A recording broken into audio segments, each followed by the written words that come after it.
podcast video. Please like and subscribe, share and enjoy the video. Chapter 1, Shipwreck. I ran away from my home in England to go to sea when I was 18 years old. Exactly 9 years later, I set out on another adventure when some dear friends asked me to help them trade in Africa. I left my tobacco farm in Brazil and sailed with them. We passed the mouth of the great Amazon River and the great Orinoco River in the South Caribbean Sea. Then all our trouble began. A fierce storm began to blow, and for 12 days we waited for the waves to swallow us up. One man died of fever and 2 fell overboard.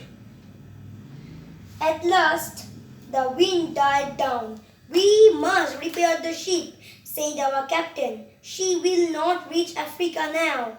We will make for one of the Caribbean islands. But on the way, a second storm struck. The wind carried us far away from the coast, and we were terrified of what might happen. What if the wind takes us to a land where cannibals might eat us? I cried.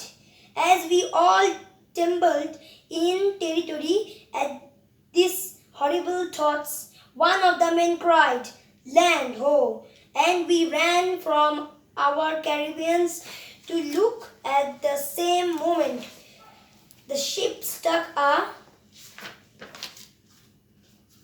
sandbank about 2 miles from land. Now they can come and kill us if the sea does not, I cried. The ship will not hold much longer in the wind, the captain shouted. Let down one of the boats. We managed to throw one of the boats into the water, and we climbed on board. There were 11 of us at the mercy of God and the wild sea. We cannot stay afloat for long in such high seas. I thought we shall all be drowned. We pulled hard on the oars and made for land like men going to execution. As we came nearer, the land looked more frightened than the sea.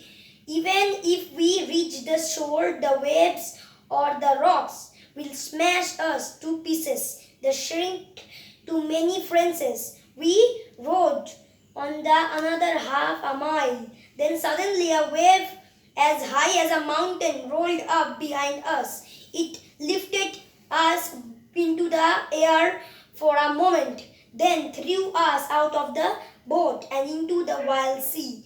The sand under the water, I was a good swimmer, but the water was so rough that I could not get my breath.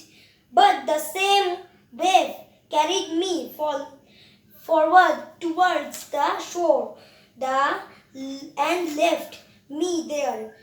Half dead, I struggled to my feet and stand to walk forward. Soon a second wave as high as a hill came after me and buried me 12 or 30 feet.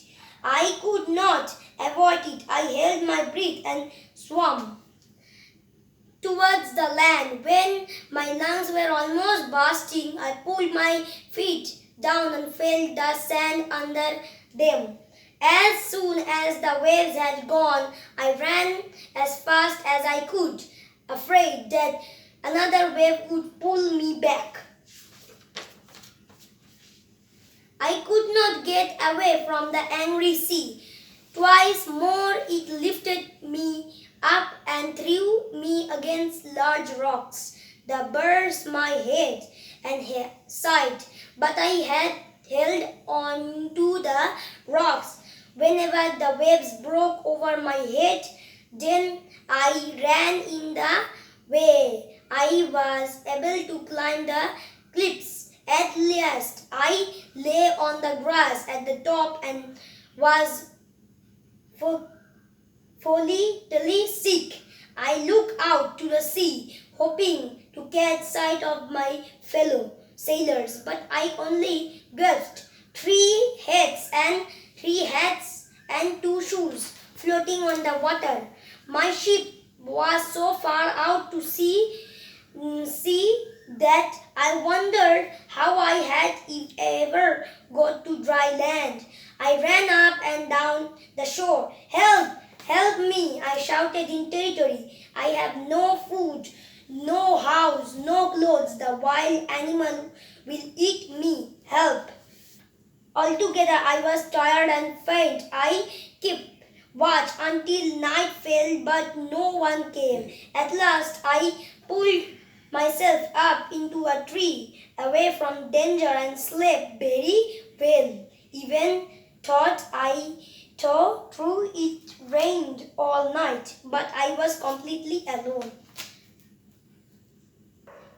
Please like and subscribe and see the video. Thank you.